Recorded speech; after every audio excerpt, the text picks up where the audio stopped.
নমস্কাৰ বন্ধুসকল, আকৌ এটা মিনি ভ্লগলৈ আপোনালোকক স্বাগতম জনাইছোঁ।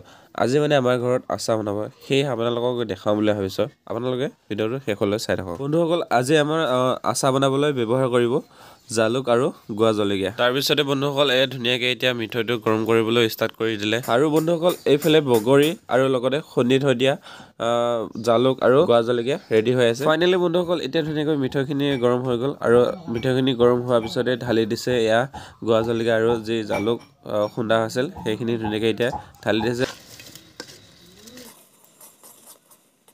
ফাইনেলি বন্ধুসকল এতিয়া ধুনীয়াকৈ জলকীয়া আৰু জালুকখিনি ধুনীয়াকৈ মিক্স হৈ গ'ল। ফাইনেলি বন্ধুসকল এতিয়া মেইন কামটোলৈ আগবাঢ়িছে। এতিয়া ধুনীয়াকৈ বগৰীখিনি ঢালি দিছে। গোটেইখিনি ধৰিব জানো?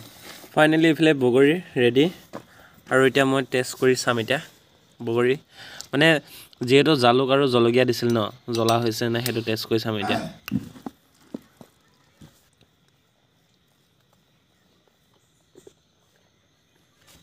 মজা বন্ধুসকল, শেষত আকৌ এবাৰ জনাওঁ যে আপোনালোকক আচাৰ বনাবলৈ আমাৰ ব্যৱহাৰ কৰা হৈছিল জালুক আৰু গুড়া জলকীয়া আৰু মিঠৈ, এই তিনিওটা ব্যৱহাৰ কৰা হৈছিল।